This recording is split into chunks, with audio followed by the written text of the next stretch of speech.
Are you a member of a pension or provident fund as an employed professional? If you are, this episode is for you. Hello, fellow trailblazers. Welcome to another episode on My Money Adventures podcast, where we talk everything finance, well-being, and wealth creation. If you are new here, my name is Tukiso TK Ntebe, and I'm happy to have you as part of my trailblazer community. So if there's one thing that annoys me, that makes me really upset, which I'm going to unpack in today's episode, is pension and provident fund members who don't know anything, I mean anything, about their retirement benefits. So I'm doing a series on my YouTube channel and podcast where we're going to talk everything pension laws, where we're going to talk everything retirement planning, and how you as a member are responsible to make sure that you retire with sufficient capital. A big problem and misconception is a lot of employed professionals think that their responsibility to retire with adequate retirement savings is their employer. And that could not be further from the truth. The first thing I want to talk about today is contributions. What I mean by contributions, before I even start talking about contributions, firstly, do you know that there is a Pension Fund Act that regulates pension and provident funds in the country? If you don't know, let me know in the comment section below so that I can email it to you, because if you don't know the laws that govern your biggest retirement assets, that is already a red flag. So if you don't know what those are, leave your email below or drop me a text or an email or something. I will send you the Pension Fund Act and its subsequent regulations. If you don't know what that is, it's the Pension Fund number 5 of 2019 and the Pension Fund Regulations of 2020. As a member of a retirement or pension fund, you need to know that, because they help protect your biggest assets. So number one is I will email you the Pension Fund Act. So I want to touch a bit on a few sections that are relevant for today's conversation from the Pension Fund Act. The first one is Section 29, which speaks to payment of contributions. So whether you're a member of a pension or a provident fund, it means that on a monthly basis, your employer is deducting a portion of your salary in order for you to save and contribute towards your future, i.e. your retirement.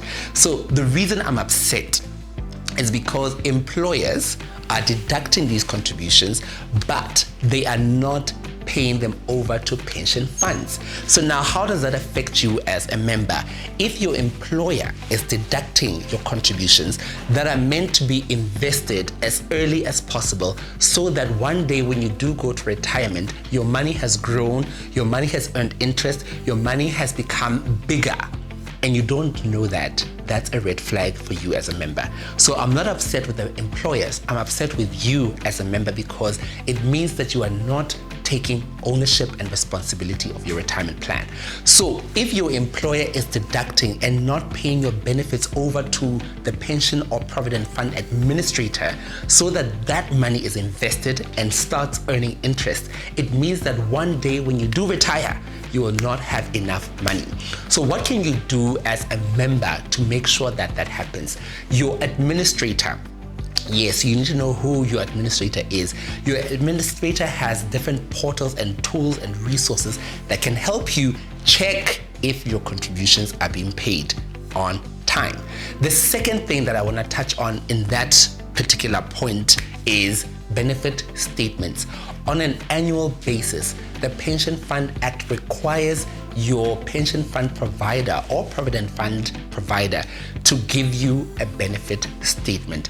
What is a benefit statement? You may be asking if you don't know. A benefit statement is basically a summary of how much you are contributing on a monthly basis and how much your employer is contributing on a monthly basis if you are part of a defined contribution fund. And basically it shows your contributions, your employer's contributions, and any interest that you are earning on your retirement benefits. So if you are not checking that particular statement on an annual basis, it means that you don't know how much money you have and you don't know how much changes you need to make, if any, in order for you to retire financially secure. So benefit statement. That is in relation to section 29 of the Act. So you need to go check if your employer is paying over your contributions and your monies to the relevant administration and asset managers so that your money starts growing for you. The second thing I want to highlight from the Pension Fund Act number 5 of 2019 is section 33, what we call exclusion of retirement benefits from your estate. What this simply means, ladies and gentlemen, is that your retirement benefits do not form part of your estate. What that means is, okay ke waya hore ke siela tukiso the retirement benefits tsa ka tsa mosebetsi in your will. I don't think you understand that. So your retirement assets do not form part of your estate. So how do you best distribute these retirement benefits? Is by completing what is called a beneficiary nomination form.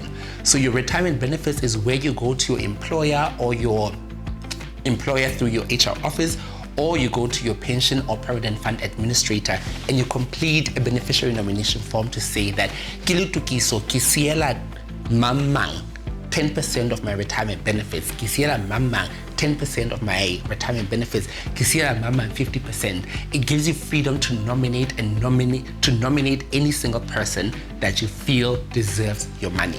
You cannot distribute these particular benefits in your will.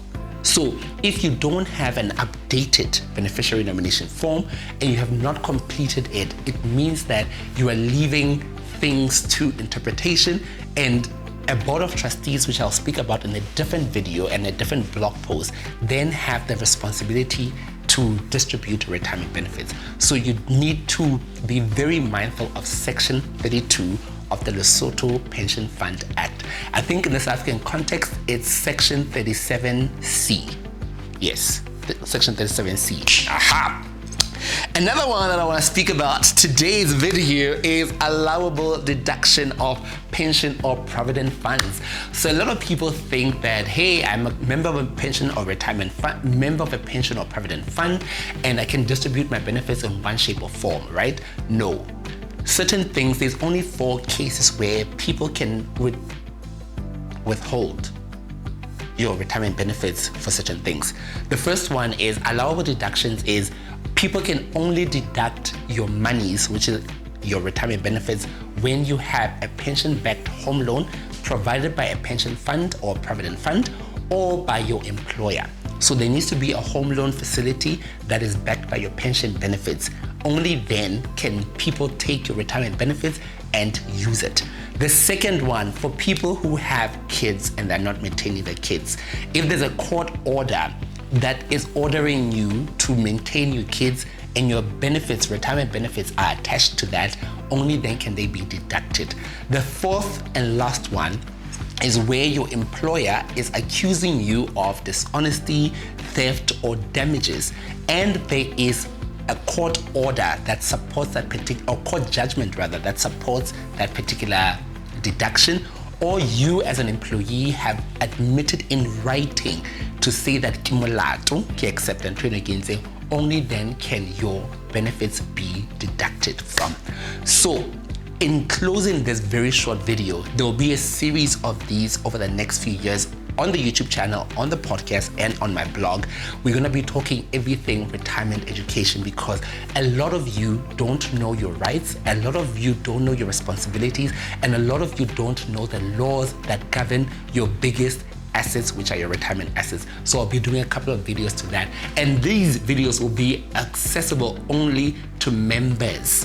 So it means that you go to my YouTube channel, you subscribe, but you don't just subscribe, you also join the membership, which also comes with some money.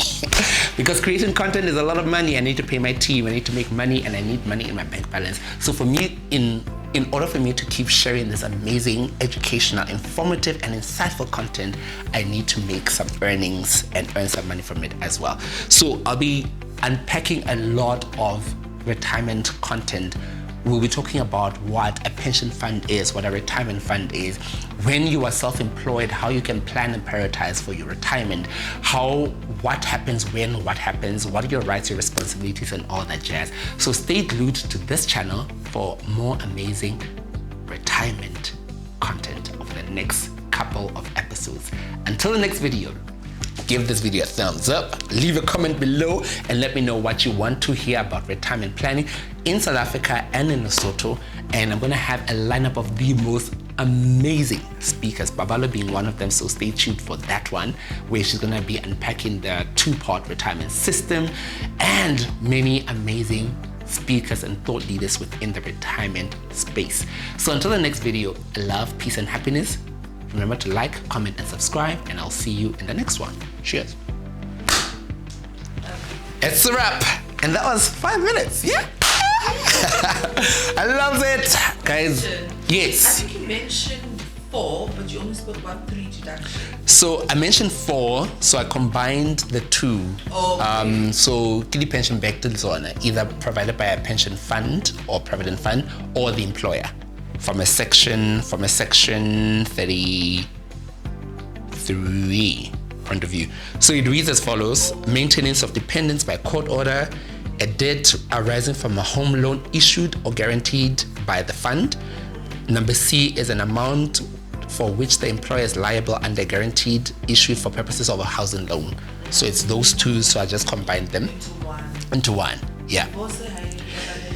Divorcee, strangely, unlike the SA one, no, it's not. So there's only 4. So an amount representing the loss suffered by the employer. So divorce is not here. Not here. But there's been cases where divorce comes into place. I've seen claims where there's a divorce order and now the pension fund is not listed or acknowledged in the divorce order. So we're like, and these and easy. Yeah. So it's quite interesting from a retirement plan point of view. But I think for me, the biggest concern is around payment of contributions by employers. Employers are not contributing and they think that's okay. Employees are not holding them accountable and they think that's okay. So wabona payslip how your money's been deducted, but it's not being paid over to the retirement. What recourse do? So recourse is, firstly, the employees need to know. So it means that the responsibility lies on the pension fund to inform the members. But then what happens where an employer does not give you access to your members? So it then means that we have to use different platforms to communicate to members. Number 2 is this penalty enforced by the regulator. In this case, the regulator will be the Central Bank of Lesotho. I think for every single day that contributions unpaid, there's a 10,000 penalty, and then there's an interest component here, prime plus 5, that the employer would then have to pay for late that. And then reputational risk. So what I love about the FSCA, which I'm hoping our regulator will do as well, is starting to name and shame these funds that are not, employers rather, that are not paying over retirement benefits. Yeah. So you see they're very similar. The SA Pension Fund Act and the Lesotho one is very, very similar. Different here and there, but yeah, that's pretty much that.